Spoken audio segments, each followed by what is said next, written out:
Welcome to the live stream. This is KmikeyM, or Mike Merrill, who is the world's first publicly traded person. And we are in Los Angeles. We're in Santa Monica, which is... It counts. It counts, I guess, yes. Although, like all things in LA, it required traffic for you to get here. So, yeah. Do you want to introduce yourself beyond being the world's first publicly traded person? I feel like that's the important thing for today's chat. There's been some other various endeavors of mine, but that's the one we're really here to talk about. Yeah. And I think in the description for this, as well as like on the Patreon announcement and everything, I put the previous episode that I did with KmikeyM like 3 years ago now. So I don't know. Has anything happened in the world in the past 3 years? No, it's pretty much exactly the same. Yeah, totally the same, right? I'll start with just the as brief as I can explanation about what it means to be a publicly traded person, because it's sort of not fair to throw that term out because it's not. I mean, it's just a thing I invented. It's not real. So it's not. Yeah. I sell shares of myself, and then I allow my shareholders to vote on my life decisions. So if it's basically like I took this model of a public company and said, hey, what if I had shares in me, and there's a website where you can buy and sell. And so every day I wake up and I'm like, oh, what's my share price at? And when it goes up, I'm happy. When it goes down, I'm sad. And then when I'm just kind of struggling through a big decision, or sometimes even a very small decision, I'll put it up for vote. All my shareholders will chime in. Sometimes they'll be angry, sometimes not. And and they'll sort of direct me towards a decision. So that's the way I've been living my life since 2008. I started that. It's been since 2008? Yeah. And I guess I should say, disclosure, I am a KmikeyM shareholder. Yeah, there was a vote where I had some credit card debt that I had built up and was really stressing me out, and you helped kind of financial coach me through that process. Yep. And it worked. Yep. I'm debt-free, and I have been, and I don't carry any balances anymore. So, which is I think good, although we could discuss whether or not debt, because, corporations hold debt all the time. And if you are really a corporation, then maybe we should have been more. But I'm a publicly traded person, not a publicly traded corporation. So the assets that I have to loan against are more limited. Yes. Joe says hi. So we have at least one viewer from Australia here. So that's very exciting. Thank you for joining. This is obviously at a different live stream time than normal on Thursday, because we happened to be in LA, which was my first time on a plane since the beginning of all of the past. What are we calling this time period? Because I feel like we can't call it 2020, nor can we call it lockdown. I think just pandemic. The pandemic. The pandemic. I feel like that's what I've heard most people say. I'm sure the Germans have like 12 words for it. It's hard because it's not over. Like it's right. It feels like it's ending, especially for me, like for rich countries. Right, and I've been vaccinated, but then at the same time, it's definitely not over around the world. So it's a strange thing to be like, okay, that time in the pandemic, it's like, no, we're still in it. I know. It's like it's very weird, because I keep just saying like, apparently the pandemic is over, but it's not. Right. Like, it's still very much affecting like lots of parts of the world, and some people in the States' lives. Like, if you have kids that are too young to be vaccinated, you're making very different sets of decisions than. I was just talking to my younger brother about that, and I was just like, have you gone to the gym yet? And he's like, we're not yet, because it's like a little one, so harder series of decisions to make. I feel like the mask dance is really.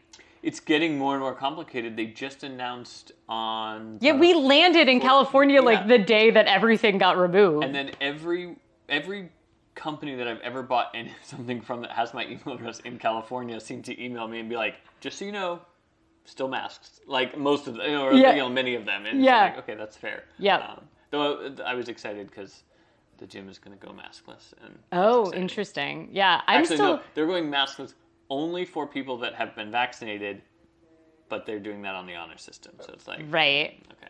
I have been running with a mask like all along, even once we kind of knew that outdoor transmission wasn't a thing, for two reasons.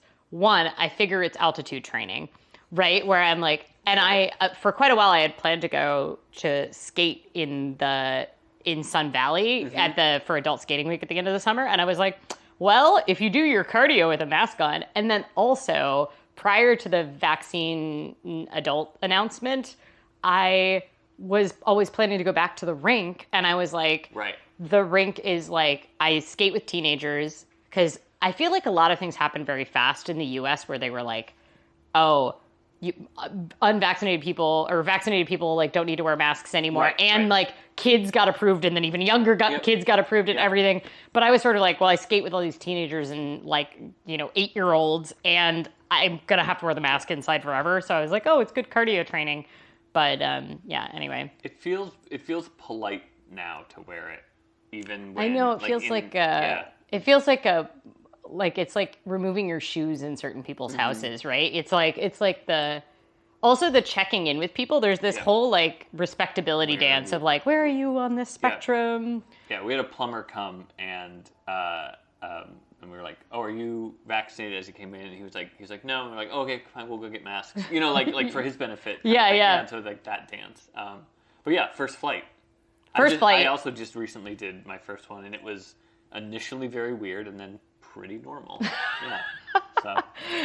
I enjoyed it, but I felt weird because we got very lucky to get upgraded to first class, nice. Which meant we got free food on like a 2-hour flight, which is unnecessary. But I was like, I need to drink water, but I take it off and then I put it on and then I have snacks, and it's just like hard when I'm used to constantly feeding myself and drinking water, and that interferes with the masking. The napkin on Southwest, when I went to San Francisco, it said like, what was it? It was like, drinks down, mask up. Oh, yeah. And I was like, well, I hope you didn't print too many of those. But yeah. I wonder how much longer it'll be, though, because airports are still one of the big transmission things because of how different the vaccination status is around the world. Right. And like LAX had a big sign that said, international passengers are not allowed to mix with domestic passengers. Because some of the places where they've been having this, it's been happening where high-risk country flights come in, COVID is given to cafeteria workers who then interact with. That's what happened in Vietnam. Okay. So, because Vietnam had almost no cases, and then they had a big outbreak, and it was eventually linked to the workers that were the intermediary between the high-risk countries and the other countries. So yeah, I mean, what a sign of the interconnected global supply chain. Yes, I guess we should talk. To bring it back to economics, since we are actually far more economics experts than we are on public health. Joe wants to know what it is like to get people to make decisions for you. Well, that's a good question, because I don't think they are making decisions for me, but I'm putting the questions up. So usually it's something that I'm already kind of struggling with or thinking about. And then I post that question, there's a lot of discussion. And I find that even in the posting of the question, sometimes as I'm writing it up, I'll really sort of take a side that I didn't think I had before I started kind of writing up the proposal. So I feel like that's a good exercise. Yeah, I feel like a lot of your shareholder questions, you can kind of see the way you're leaning in the way. Sometimes I'll say management encourages a yes vote. But yeah, and then sometimes there was a vote recently. There was a job opportunity that I was excited about that was sort of back of what I used to do and kind of in the tech world, and I was like, oh, they're doing interesting like fintech kind of related things, and got excited about it. I was like, I'm a perfect fit for this. Put up the vote, and it was only like as the vote started to shift to yes that I started to realize I really didn't want to do that. It felt like I was moving backwards. So then it was like a game of politics. I was like emailing people and different shareholders and asking them to vote the other. I was like, yeah, it was very much I was whipping votes, basically, trying to get them to vote the other way. So Rachel asked, what sort of things do the shareholders get a vote on? So quick, just to go back in time, initially this project was about my sort of like nights and weekends. And the idea was I do a lot of creative projects, mostly online, mostly with a lot of other people. And the idea was like, how do you organize a bunch of people to do a lot of different projects and kind of come in and out and also fund these projects and work on them? And I was like, oh, if you use the model of a corporation, you kind of have people can buy in, so there's kind of a pool of money to use, as well as people can be granted shares for their effort. And so that was kind of the initial idea. What happened was, very early on in this project, after it launched, one of my shareholders didn't necessarily object, but brought up that I'd recently moved in with my then girlfriend, and said that's going to have a huge impact on your time and like how you like that. We should have got to vote on that because it's going to have an impact on your nights and weekends. And I was like, oh, that's a fair point. Like from your perspective, I see that. And so the personal question that I was struggling with at that time was whether or not to get a vasectomy. And so, and I was really like split. I was like, I kind of see this going either way. Pretty sure I don't want kids. Don't know if I want to do that. And so I just put it up for a vote. And that was like my first personal question. And it was a pretty like, it kind of accelerated from there for a Yes. little while because it got to the point where it was like about your wardrobe, Yep. about how you spend your time. Like, should you get jacked? Like, right. They said no. which failed. Yeah, they said I couldn't do that. And so it's usually the things that they vote on are usually these kind of ideas that I have of like, it would be interesting to pursue this. I'm not sure if I would without sort of some accountability. That's like one category of question. And then the others things more like, should I take this job? Should I do X, Y, or Z? And sometimes I'll do things and not put it up for a vote because it's very obvious what I want to do. And occasionally my shareholders will get very mad about that. When I moved to Los Angeles, I did not put that up for a vote, and I was essentially censured. I put up a vote saying Yes. allowing the shareholders to disapprove of the lack of vote. Yep. So I also think that like, at least the evolution I've seen is that you were interested in the idea of like a publicly traded corporation being a model for decisions and investment in projects. But also I think as time evolved, you were interested in the art of exploring markets and capitalism. Definitely. And like, Yep. they're very fascinating and they interact with our lives in a lot of ways, but they're very abstract. And we don't get to play with them. Like when you think about any kind of market that exists, it's something, it's highly regulated, it's super expensive, the stakes are really high, and it's all stuff that like, really rich, well-paid people do way over here, and maybe you kind of access it a tiny bit through your retirement. And I was like, why don't we get to just kind of like play around with some of these things? And so I think that's kind of, this project was like, let's take this idea of a market and just really, really simplify it. Like, what does it mean to apply market dynamics to a person? It's not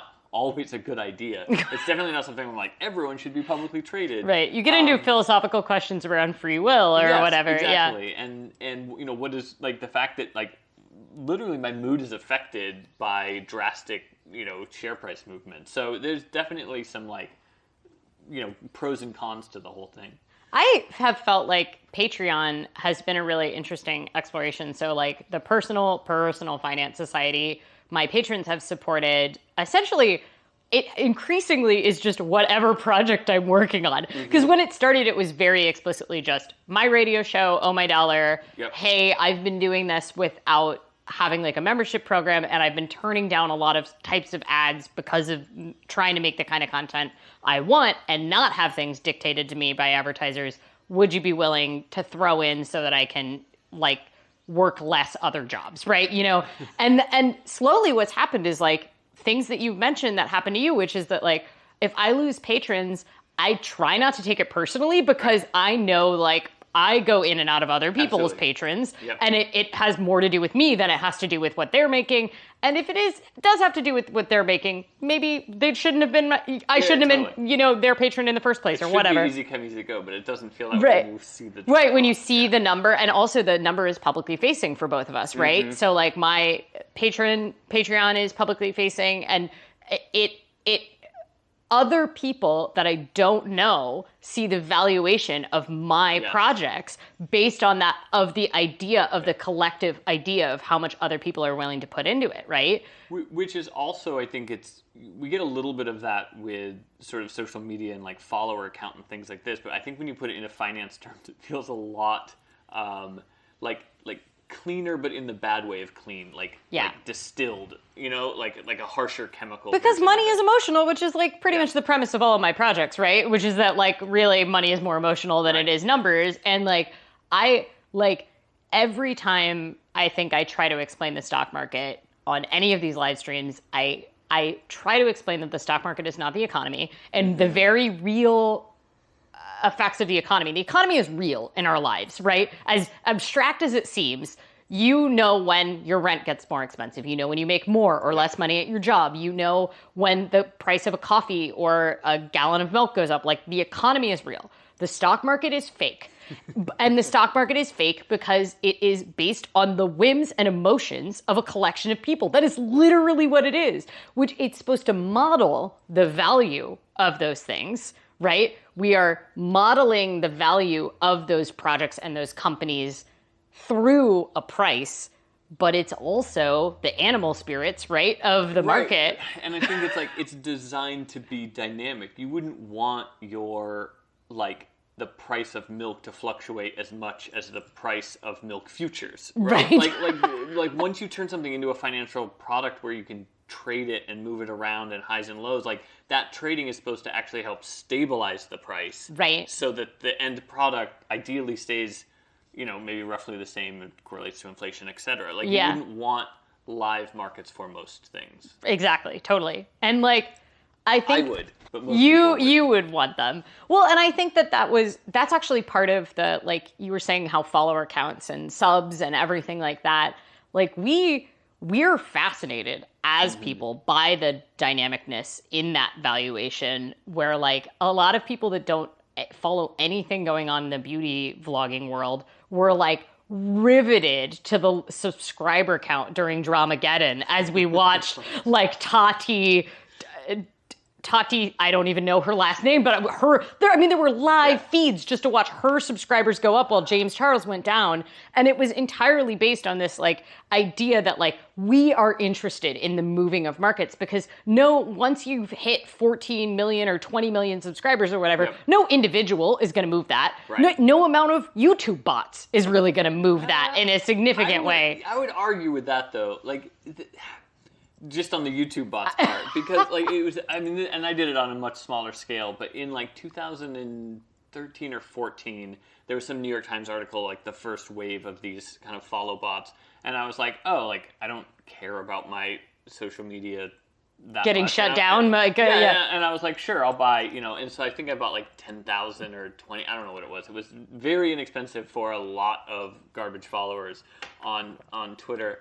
And around that time, I'd also started a company, and we were, like, meeting with some advisors, and one of them was like, and looked at me and was like, and you have a great social media following. And I was like, no, you think you think that's a following. And it's like, but, you know, no one does the math, or at least most people don't. Even today, most people don't do the math to look at, like, engagement versus followers and those kind of things. And so I think unless you're selling it, unless it's an actual commodity, that's the difference, right? Like, the valuation is still there in our feelings about you. Like, sometimes people follow me, and I look and I'm like, oh, you have 40,000 Twitter followers.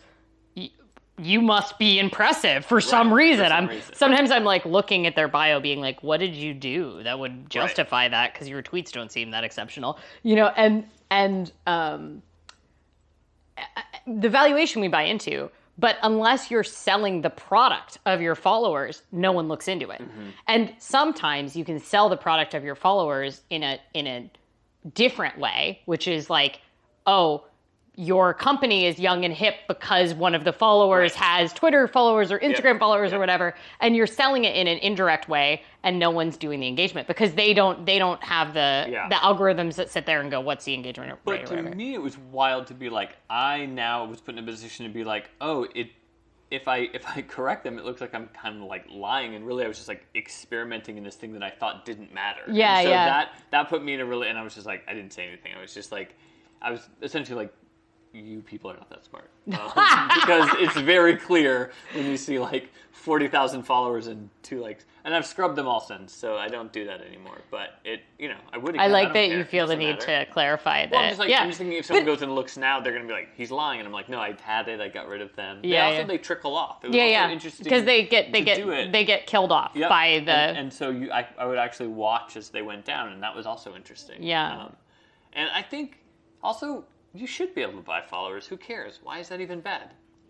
It's you can. It's your fault for caring about the numbers. You can get a bunch of real followers by certain follow bots that all they do is follow other people from a locked account, and then there's like strategies to do it. It's very fascinating. But yeah, all the numbers are fake, right? That's the thing. It's like, and I mean that statement. Well, and we should pause on that for a second, because it's like all the numbers are fake. The numbers are fake. They're fake, and but they're somewhat valid relative to one another, right? Like they're just another metric. You can trust them, though, right? Which is one of the reasons that I think generated the numbers. That's why I actually think, in many ways, the Patreon number, because it is linked to actual people's real dollars they're willing to part with. In some ways, it's so much more valuable than my listener numbers, right? Because my listener numbers are what actually really pays the bills, realistically, right? Like 50,000 downloads on a show is very different than 100 people who give me $2 a month. Right. But 100 people who give me $2 a month, like, makes a way more concrete, like, impact on my existence. And I care about their opinions a lot more. Yeah. And I don't want to bias around caring about their opinions a lot more. But I do. Like, I feel like you have put some investment towards my projects, and I like, you saw value in it, so I want to make sure you continue to see value from it, right? And I think that the model of something like Patreon 2 does end up, whether one is intentional about it or not, kind of building real community in a sense of, like, those people are, like, I only give like a couple on Patreon. I'm not like a huge follower, but it's things where I'm like, even if I'm not like listening to your podcast every week or whatever, I want you to keep doing the thing you're doing. It's like a token amount of like that. And it's like, it's people that I also want to kind of keep up with. I like getting the updates. And so there is a relationship built there that, again, is very different from if you're buying stock in a publicly traded company. Right. Most of the time we don't even know what we're invested in, because it's through index funds and whatever else. Exactly. Yeah, no, it's very fascinating. Aaron asked an economics question, which is, why do gas prices fluctuate so much compared to milk? There's a very simple answer, which is difference in commodity value. So gas prices are made from something that has commodity value in a number of products and is less regionalized. You can also stockpile. Oil can be a store of value, probably a lot better than milk. Right. So really, milk can only be a store of value in terms of commodity buys. I don't even think there are milk futures. There are dairy futures. I feel like There's dairy futures. But then the other thing is price stabilization. So, like, milk is considered like a general commodity in a lot of countries, and therefore there is market interference to milk prices by the government. So there's various mechanisms that kind of stabilize it. Not that everything would constantly fluctuate in price value. It is weird to think about the things that fluctuate dynamically like that, like especially in terms of gas. We're tuned to that number changing, to the fact that, like, even the signs are dynamic and change day to day, and apps will track and tell you where to get the cheapest gas. It's kind of weird. Like, that's not a normal experience for almost anything else that we buy as often as I guess plane tickets. Yep, plane tickets. But I feel like the signage of a gas station is actually pretty similar to, like, a scrolling stock ticker. It does feel that way, doesn't it? I also feel like people use it to indicate more than it has that effect on their life. Like, people were still, like, watching and talking about gas prices when they weren't commuting anymore and stuff. I had this happen recently where I was, like, making an effort, and this is something that I could definitely inherited from my dad, to, like, go and find the cheapest gas price, and then looking and being like, wait, it doesn't matter. Like, after you fill the tank, even if it's like a couple cents, I'm like, I don't care. Like, I'm sorry, Dad. Like, I'm not going to optimize for a couple cents a gallon. So, yeah, the game part of it was fun, actually doing it and going out of my way to find cheap gases. Yeah. So Kristen asked, do you get overwhelmed by shareholder engagement? How do you handle it? I definitely do, in the sense, and I think probably anyone who has kind of like an audience that they're interacting with or performing for probably has felt this, where I feel a certain obligation. So I try to put up like one big vote a month, and I don't always have a big decision a month, and so sometimes I stress about that. Yeah, it's not like any of us have been living in Groundhog Day for the Right, past exactly. 15 months. And so, but I do think the overwhelming comes on probably two flavors. One is like, I feel like I'm not giving enough, and then sometimes I'm like, oh, this is taking up a lot of time. And probably my biggest burnout time, there was a time like right before I moved to LA a couple of years ago, where I was really like, I think I was just depressed in general, and a lot of things were in flux in my life, and I really thought like, I just wanted to like take my ball and go home. I felt done, kind of thing. And I ended up kind of getting through that by just being honest about it, and I think that, I think what was happening is I was being very performative with the kind of KmikeyM project, and then I kind of realized that like I can just share, not all, I don't want the whole thing to be depressing, but I can just kind of like share some of the harder parts, and that kind of, I got a lot of very positive response, and things went well after that. It's always like, I think one of the challenges is like parasocial relationships have become so normalized since you started this project. Mm-hmm. So it was very uncommon to know about someone's, especially like you have shareholders that you haven't met in person. Mm-hmm. And like, there was a time at which probably most of the people invested in you were people that had met you at least in passing, yes, right? Especially early when I started, it was all people when I lived in Portland at the time, and I think to this day, I still envision that same pretty small group of people, even though that's definitely not at all the case. Yeah, I think like we've all become more normalized to the concept of parasocial relationships in the time that you've been doing this project, and I love that term, but can you tell me what it means? So it's where you feel like you have an intimate relationship with someone, but it's like it's usually a creator. So it's actually a sociology term, but now it's like blown up in the mainstream in the past like I think like 7 months, and it's the fan-creator relationship, but it's mimicked in more like a friendship than like an otaku sort of way, right? And I think especially because like I feel like being in sort of like pre-social media internet, there was kind of people that were doing projects, and I don't think that existed as much because you could actually engage with them, you know? And I have friends that were doing things online that I was a fan of, whether it was a webcomic or whatever, and got to know them, eventually met them, if you kept up that relationship. I don't think that's a sustainable thing now in the way that social media has created that parasocial, yeah, but we all kind of feel like it is, right? So like that's the difference is like, yeah, we were just talking about before the stream, we were talking about Flickr. Like in the old days of Flickr, like I followed people who were like bigger on Flickr than me, but nobody was a Flickr influencer. And like I would just be in their city and be like, hey, do you want to meet up? Like, let's go on a photo walk or whatever. And there's still that feeling of the early days of the internet that when you follow someone on YouTube and they bring you into their lives and they, you know about their relationships and when they move and everything, there's this feeling like they are your friend. And you have that feeling like, oh, I could meet this person, but that can happen with people where it's just not practical. They have some of the downsides of celebrity.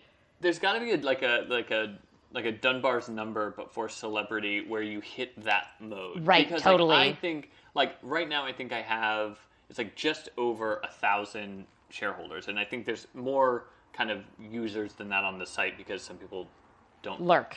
They don't have shares, but maybe they've deposited money or they're whatever. But like, so if you figure 1,000 people, I can not every day, but I can kind of maintain a relationship with 1,000 people, especially because I think 1,000 people kind of follows the power curve of like a few people I interact with a lot, and then there's kind of a long tail. And actually, one of the projects that I thought of doing, I'm still trying to figure out post-pandemic, is I want to do a road trip around the United States and try to meet as many shareholders as possible. Just like get coffee, maybe do a little meetup, and just hit like all of them, because there are so many people that I've never met, and I think it'd be pretty interesting to just like sit down and be like, why did it sounds like a great project. I want to come along and film it all for YouTube. I feel like that could be a great like YouTube road trip series. I don't know. I've really struggled with like what as more and more people are able to make creative projects, or just projects, it's just a lot easier to make projects be possible now than it ever has in any other history of the time, right? Like it used to be, you had to go to ride a horse 200 miles over to find the dude with the printing press and then be literate. And, and now it's like you can make more projects. And because of that, we've dealt with the curse of more of our creative work has the potential to be livelihoods. And that means there's a dollar value on it. And that means that your own, like creative people, creators, people that make stuff often deal with a self-worth being tied to their projects. Yeah. And that's been true even when nobody was making, And in my case, like, I don't make a living on this project that I do, even though it is about money. I have at times leaned on it for that, and it's definitely like helped me professionally and done these things, but it is not like, I don't just like sell shares or collect trading fees and live on that. And so that idea, though, that you're kind of supposed to be able to sort of follow your dream or it's going to provide for you, I think is something. I was just having a conversation with a friend who's essentially doing YouTube videos, but they're not good YouTube videos in the sense that they're not for YouTube. They're like a little bit longer form and they're a little more structured. They're a little bit like well-researched kind of history pieces about LA, and encourage everyone to go look at Tom Explores LA. His stuff is great. But, he's not optimized for the algorithm. And so it's like he puts his stuff there, but it's not like he's not designing it for that medium kind of thing. And so therefore it doesn't reward him, especially now with all the rules for YouTube on how many monetization and watch hours and like, everything. It wants you, the system wants you to create a certain kind of thing before they're going to reward you financially. Kristen brought up 1,000 fans from way back, like the 1,000 true fans principle. The Kevin Kelly thing. Which is like, I love that. It's the idea that like for any band, artist, creative project, really all you need is 1,000 true fans, which are fans that would buy anything you put out. But then therein lies the problem for me, is like, I'm not making anything. Right. You are not living off your KmikeyM. I should. If I made something, then maybe I could.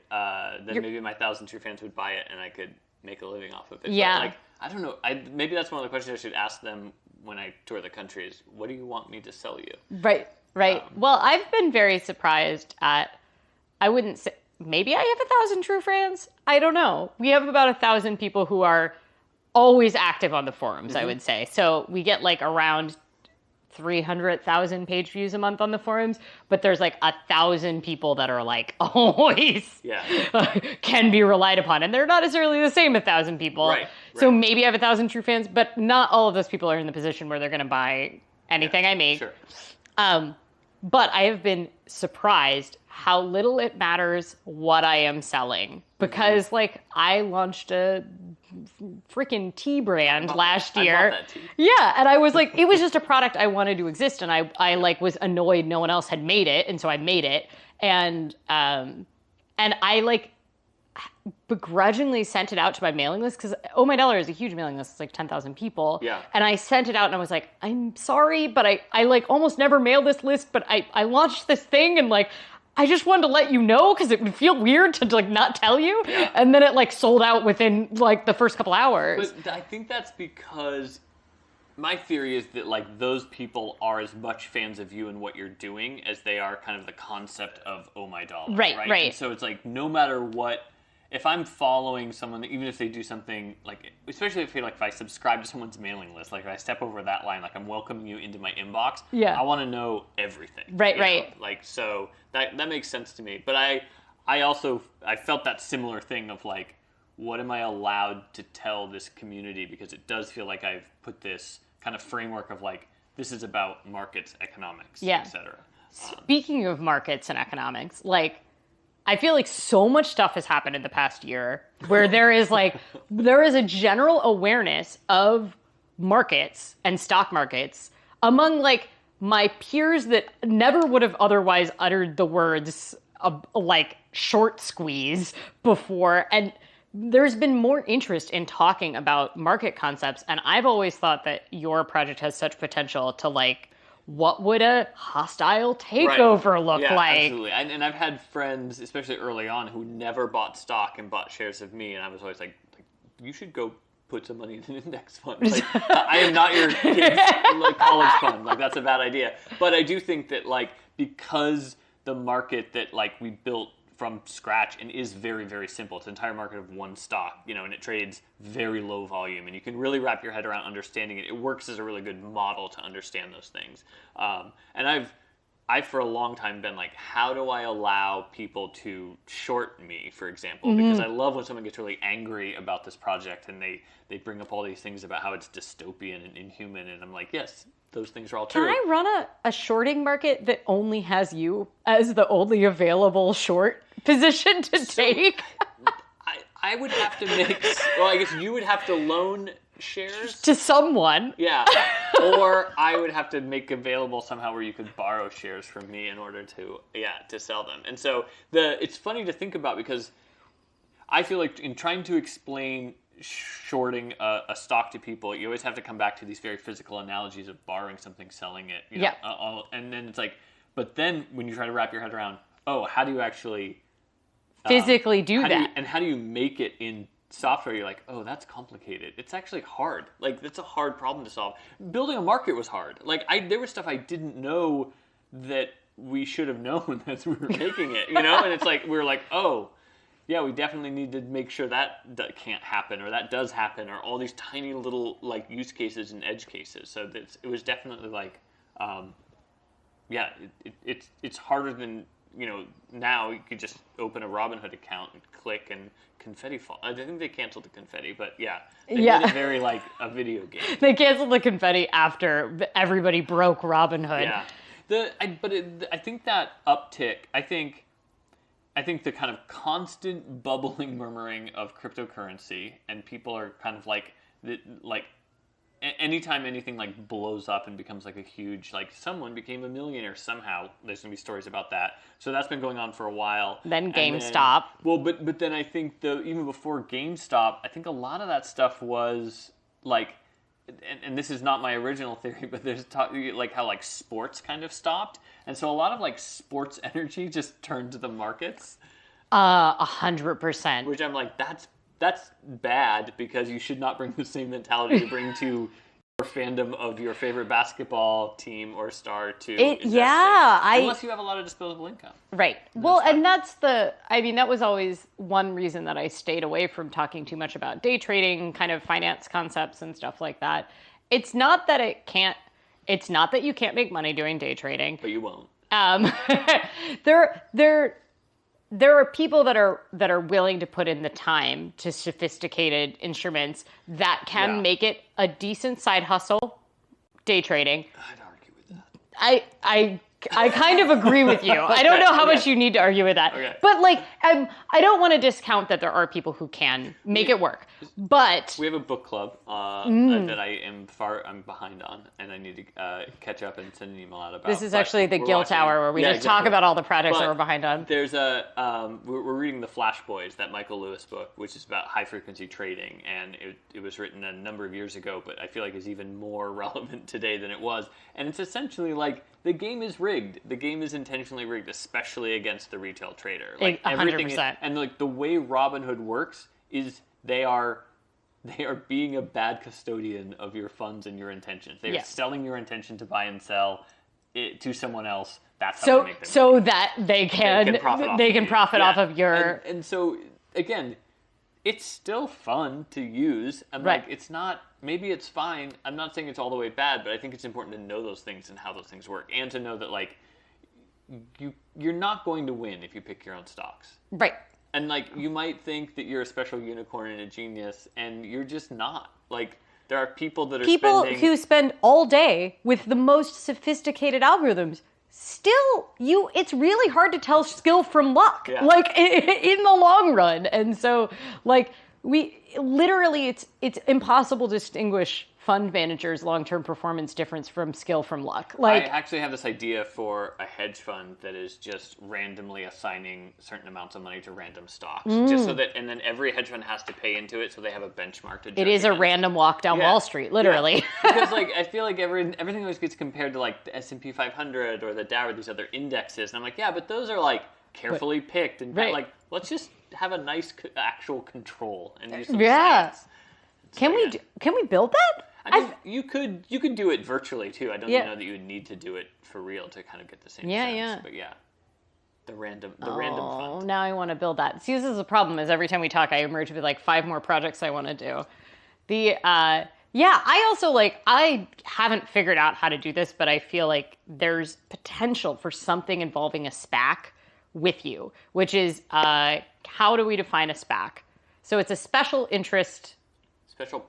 purpose acquisition corporation. And it's pretty much a ghost company. Well, the value of a SPAC is that they go through all the hurdles of getting listed. Right. So that as a shortcut to having an IPO, right? So it's hard to put your thing on, NASDAQ or the NYSE or whatever. And so these companies are funded enough to be we'll just do that part but not be a company. And then we'll go find a company to merge with, and that company gets to be public. Which was actually the back door that a bunch of sketchy Chinese companies used to get into and listed on NYSE. That was a penny stock, but did you read about the deli in, I think it was in New York and New Jersey? There was a penny stock that was one little pizza or sub restaurant. I'll send it to you later. Oh my gosh! Put it in the show notes. It's amazing. It was my favorite story. But it was very much that. It was somebody trying to gain entry into kind of the U.S. markets via starting a corporation. Yeah, and so SPACs are the hot thing now, and essentially, I think they partially become the hot thing because. Since Dodd-Frank, there's been a lot. There's even more regulation at the SEC level on doing an IPO, and we've also seen a lot of failed or pushed back IPOs. And because of that, I think SPACs have become a hot commodity, and most celebrities at this point, I think most have a SPAC. It's funny. It's this idea of attaching a celebrity to an empty company. Yes. In order to gain investment, and then you're but then the company still has to go out and find a real company that probably has its own celebrities attached to it. Right. And then what if those celebrities don't get along? That's going to be awful. As though they have any real influence on the runnings of the company. Well, and the thing with a SPAC is that you're buying into a SPAC and then you're buying the right to then later invest in it. You get warrants. Yes. With and there's a turn down period essentially for the SPACs, but they're not even really required to invest in the thing that they initially say they are going to. So one thing that was going to happen was oh gosh, which celebrity was it? I feel like it was Martha Stewart or something, was going to invest in CBD products, which she does have CBD gummies now. Important fact that Martha Stewart has CBD gummies. But by the end, the company that they invested in had nothing to do with it. It was it was space delivery rockets or something was the final company, and it's such a great example of how. But you can't a narrow focus on something like that feels like you're really limiting yourself on what you can then do and acquire. It's just a Kickstarter for really rich people. Exactly. It's roughly. And maybe that's fine. Maybe that highlights the problem of taking something to the public markets. The markets themselves have been consolidated. There used to be a Los Angeles Stock Exchange back in the 20s. I think it actually launched right before the Great Depression. Bad timing. But it was mostly oil companies. Right. And it was a regional stock exchange. And there was one in San Francisco. There was all these small little stock exchanges. They've all been essentially gobbled up. Even the New York Stock Exchange is actually owned by a company called Euronext, the big one. And so you don't have this ability to have small local markets with small local investors.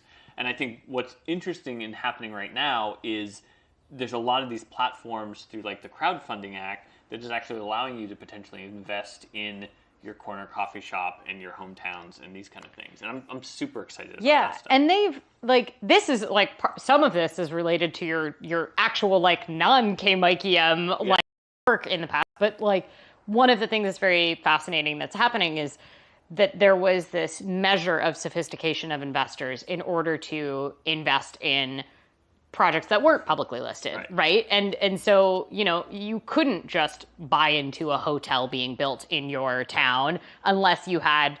I love this. It was the idea was like you had to be basically like a sophisticated investor, which is defined as are you rich? Are you rich? And it's not even, it's like a certain kind of rich, right? Because it's $1 million, but not including your primary residence, or you make over $250,000 a year, but for 3 years.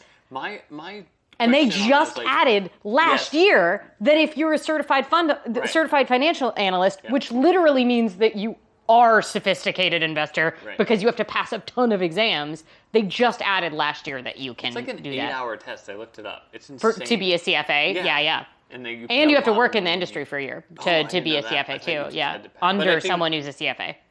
But you can just pass the test to be a accredited investor, right? Or do you? I don't think you have to do the work requirement. I think you have to have handled. I think you have to have handled accounts. And within an institution. That's disappointing. I know you wanted to get it, didn't you? I don't really want to take that class or learn that. It's a lot. I looked it up. I was just like, because I was excited about it, and then I was like, oh, it actually just seems like getting rich is easier than this. I haven't done that either. But that's such a beautiful example of like once again, consolidation and access to markets and how it like perpetuates the status quo, but and consolidation of wealth within the wealthiest 1% who happen to almost all be white. I have a theory that money is magnetic, and so if you and I both have a certain amount of money, but I have more, eventually some of your money will come to me. But then as you go into the larger and larger world, you see that happening. Like, that's why money just keeps going essentially to the 1%. It's like they have the most. Money flows towards the biggest source of money. That's like a beautiful visual and pretty accurate to how I've experienced it. It's like a mix of like financial theory and witchcraft. It's like alchemy. It's like financial alchemy. Financial alchemy, yeah. And I think it's mostly true. I mean, alchemists used to run the markets because they... Well, we've only figured out so many stable currencies beyond the ones we mint ourselves. So, you know, there's a reason that gold and silver are valuable, which is that it takes a lot to make them melt. But like they're all... Like we were talking about this idea of some like markets being this like totally invented, almost like fake thing, and it's like most of all of these financial things, none of this stuff is set in stone. It's all can change. It all like even our concept of money is changing right now, for better or worse. Like we can all create our own currencies. They'll be mostly worthless unless we figure out a way to not have them be. But like even our like what is the dollar? The whole like modern monetary theory, which, you know, I could not explain to you, but have a vague sense that it basically just means there's an infinite amount of money, and somehow that's not bad, and I don't really understand it. But like our idea of money is something that changes over time. Yeah, all these systems are in flux, so it's like how do you ever at one point be like, okay, I'm just gonna lock in on this? Right. Well, and the constantly changing valuations and interactions of money. Our whole economy is now based on it, right? Mm-hmm. Like none of this, everything that we can see from these windows is like reliant on the faith and good credit of the U.S. government, right? Like all this, right? And that is based on the value of the U.S. dollar vis-a-vis other currencies and all of the other countries in the world that have decided to have the U.S. dollar, which is their perception of our country's stability. Yes, and our ability to pay back the debt when they buy bonds from us that they then, you know, and like all of it is this very circular logic that is very much linked to our, we expect it to change, right? Like we have to, because like when someone first explained to me like how money was made, I was like, wait, that's a Ponzi scheme.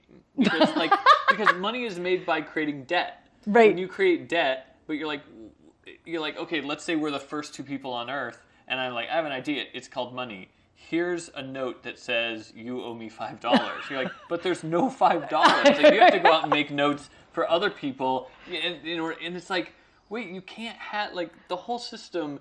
If you ever try to understand it in simple terms, it falls apart. Like years ago, a friend who like had just graduated and was like working on becoming an economist came over, and I was so excited because I was like, I get to talk to an economist. This is fun. So like first question, I was like, so like when you're in school, like what do they tell you money is? Like how do they talk about that? And she was just like, what? We don't talk about that. Like she looked at me like I was stupid, and I was like, how can you not know what money is? Like, but it doesn't matter what it is. Yeah, like, it's true. You know.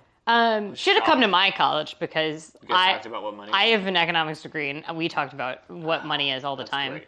Yeah, I mean, like, I will say that my like fellowship research was for the IMF. Like, I was part of an IMF like Fulbright fellow. I was the peon that made the Excel formulas, and the entire like project I was working on was the valuation of Cyprus's currency. So Cyprus is a divided island, and it is half of the island is part of the EU and has its own currency, but that currency can only trade not with people on the other side of the island, because the other side of the island they do not recognize as a country and is only recognized by other Islamic countries. And if you are someone who lives in Cyprus on the Turkish side of the island, which is the unrecognized northern part of the island, and you want to go to the southern side of the island, you need to go into Turkey to then enter, because it's an unrecognized part of the country. And the value of currency, when you can't even agree about what is a country, starts to get really, and who recognizes the country is different, right? So like, this makes me feel better about what I was saying before about like whipping votes, because it's like, money is politics. Money is politics. Yeah, no, totally. You gotta. It's the same thing. Well, and it's the exact same thing that you do in markets, right? That's something that I find so much value in having the Patreons that is not just about the money that I get from them, because for me, it's the knowledge that there's people out there that are still invested in the stuff that I'm making, that I can ask questions to about the projects that I'm making.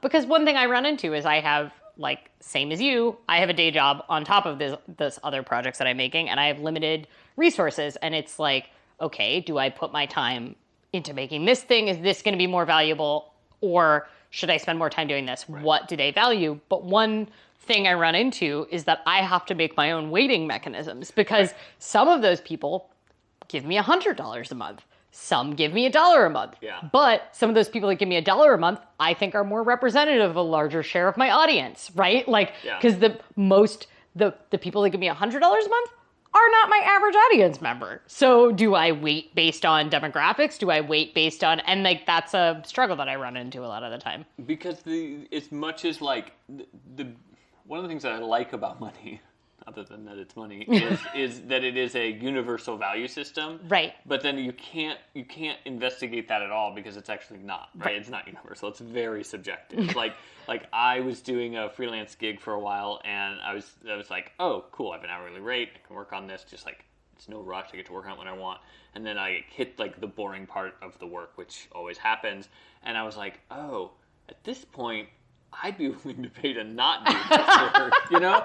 And I was like, okay, I could raise my rates next time or whatever, but really it's just the sense of like the value of the money shifted, right? With time. And it's like that is not, it's not a universal thing that $1 is always worth $1. Yeah, economies are relative, markets are relative, money is relative. How much that person has who's giving you the 100 versus the person giving you $1, you know, like what's that? There's an economic rule about that, about the marginal increasing, like the diminishing returns, or the first glass of water, yeah, if you're in the desert, is worth $1 million, but like the 10th glass is not. Right. It's the same object, right? Like there's, I don't know. You can look it up. It would be diminishing returns, okay. I think. Yeah, sounds right. Yeah. I did not study it. But it would. I mean, you could also say like. I just live economics. there's also convergence theory in economics, which I think about a lot because it's meant to apply to the convergence theory of economics is meant to apply to economies of countries and development of countries. So the idea is that like developed countries, rich countries acquire technology and they are building it up much more slowly, and their productivity increases over time, right? Like obviously we see productivity of workers and of our value and everything. Convergence theory is the idea that developing and less rich countries get to skip that development phase. Oh, okay. So they essentially accelerate faster. Right. So like instead of having to lay landlines across the entire land, they all just threw up cell phone towers, and suddenly we're all like cell phones were prevalent in parts of Africa that like still didn't have electricity, like on a regular basis. And so I feel like convergence theory, I find it, one, it is a theory. Like all things in economics, it's a theory, and you could argue that it's not even true in the first place. But and the thing with economics, it's the dismal science for a reason, because it's not really a science, because the way that we test things is that we just prove the other person's stuff wrong by using different data. So it's not like... Yeah, it's not like we have another Earth that we can use as a control and be like, what if we didn't do it? I mean, and like we can claim that we built markets, but there's always bias in the creation of the markets that you use to test things or the data sets or whatever. It's true with all the social sciences. But like, I am very interested in convergence theory when it comes to wealth, because one thing that we're finding now, wealth of people versus wealth of countries, because one thing we're seeing now in rich economies, particularly in the United States, is that we've always had our poverty in America does not look the same as poverty in countries that have poverty at a larger scale, right? And you have income inequality actually tends to be higher in countries that are poorer, right? You have usually more concentration of wealth, and it's represented by this thing called the Gini coefficient. But in the US, we are a great example of a country that is the richest. We are the richest, and we have very high income inequality, not as stark as it is in some other countries. And our baseline of poverty looks very different than the baseline of poverty in a country where a larger percentage is impoverished, right? Like, we literally don't use the global standard for living in poverty in America, which is $1 a day, because just the basic social supports that you have access to in the United States equate to at least $1. Right. Even if you have no money, right? And you can make arguments about access to that and everything, and I have seen all of that in working in social work. That being said, yes, it looks very different than poverty in developing countries. But one thing we are seeing now in the United States is low-wage workers emerging out of this pandemic are actually accelerating their wages at a much higher and faster rate, as well as gaining all of these benefits that they should have had 30 years ago. And is this just related to the fact that there are less of them and therefore they're in higher demand, or are there other factors? It actually predated the labor issues. So like, I did a live stream a couple weeks ago about the labor shortage and why it's kind of a thing, supposedly. But some of it is solved that, by the way, for like most companies, which is to just pay people more. Yeah. Well, and that's the thing, but the concept is literally called a risk premium, which is that you pay someone more because something is risky. It's built into all of our markets, right? Like, service jobs are risky, and we're way more aware of the risk of service jobs than we have ever been before, because the risk has been extremely palpable. When I was in the Army, if you got deployed to certain places, you got paid more for war zones. Right, exactly. And like, that has been the daily lives of convenience store workers and grocery workers. It's hazard pay. And the hazard pay ended way before the hazard ended, right? But the concept of a risk premium for these jobs has meant that, and the fact that people in essential professions, which is a large swath of the low-wage workers, which also a concept we didn't really have before. Yeah, right, exactly. But it's like, we did a lot of lip service in a very American way. We did a lot of lip service to essential workers without necessarily then, I don't know, using markets to solve the problem. The thing we claim is a solution to all poor people's problems. We're like, oh, just go get a better job. And we're like, but you seem to need someone to pick up the trash. So maybe you should pay me for the fact that I'm an extremely high risk from COVID when I pick up your trash. So that is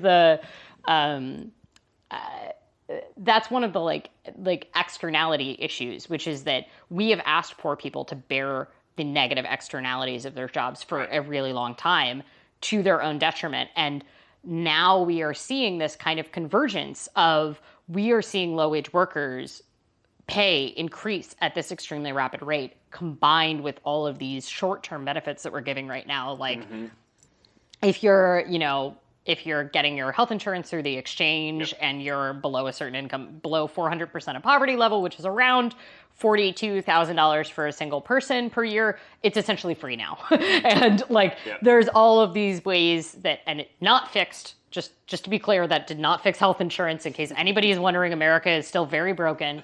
But yeah, I don't know. I'm very interested in convergence theory as we see them in places like America that claims that the market rules all, even though we have plenty of market interference at every level. So what's the brief explanation of convergence theory? Just because I feel like I have an idea in my head and I want to see if it matches up. I think that I think that when applied to individuals, it's this idea that we can see benefits, we can see equality, less income inequality faster because what it takes to raise people at the lowest income parts of society up when you are in what is the words I'm looking for? It's like the structure's already in place. Right. The things that low wage workers got were things that salaried white collar workers have had forever. Yep. And the benefits that we have extended to essential workers were things that my white collar salaried workers didn't even think about. Consider as they didn't optional. even yeah. Right. Why wouldn't I get it approved for an apartment? Yeah. Why wouldn't I, of course I have paid sick time when I need to go to see the doctor. Yep. All of these concepts that in America were just way beyond, or and that were extended to rich workers for a really long time. Yep. Right? Like, how many tech workers do you know that got to take parental leave? Right? And then how many grocery store workers do you know that got to take parental leave longer than 2 weeks? Yep. If they did even that, right? Yeah. So, yeah. That's a long rant. Does anybody have any other questions for KmikeyM before we leave about markets or why the U.S. economy is broken? How do we apply convergence theory to KmikeyM? You need another market to be against, right? So you have to have something else to model on it.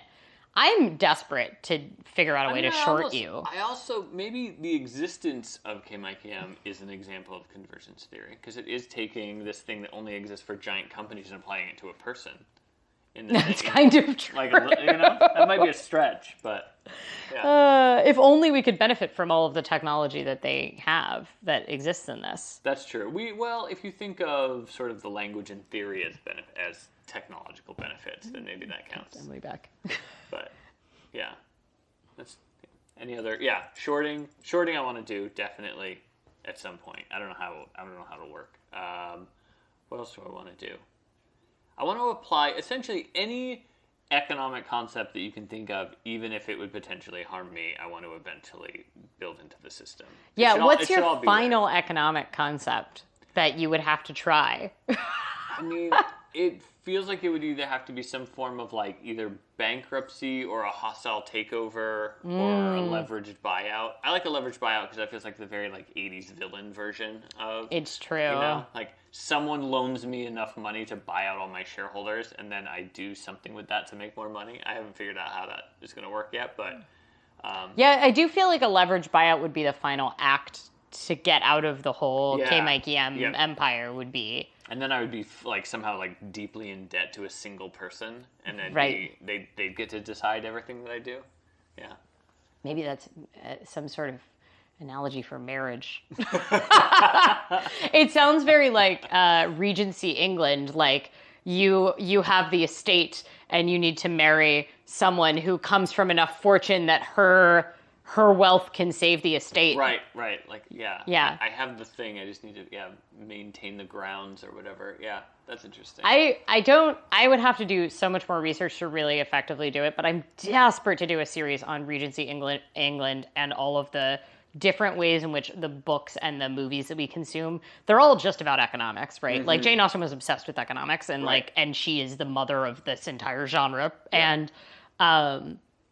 And so much of the concepts that we now interact with in our lives, like the 4% safe withdrawal rate that people that retire early, that's based on the safe withdrawal rate of an estate.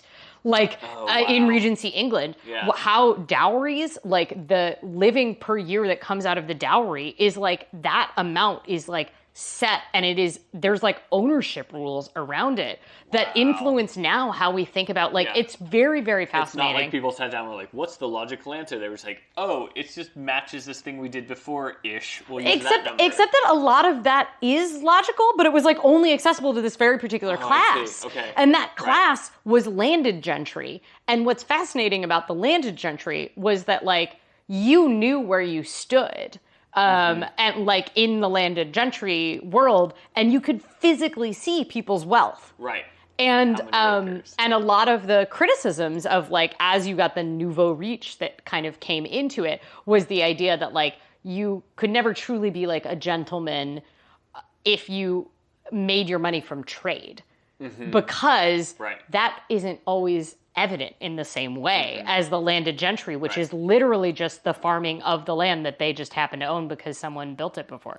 Which is funny to think about that all the way to now, when you have essentially like the sort of like the financier that is simply doing things in markets, and then even more the extreme of that, I feel like, is the crypto financier, and you're like, oh, so it's just like, it's just, again, it's invented systems on top of invented systems on top of invented systems all the way, and you're just like, it's all, and then you have a big drop, and suddenly everyone's panicking because they put too much into one. It's all a house of cards. Well, thank you for coming on absolutely. The live stream. It's always fun. I feel like maybe I didn't explain enough about buying shares, but people can always reach How do out. people buy shares?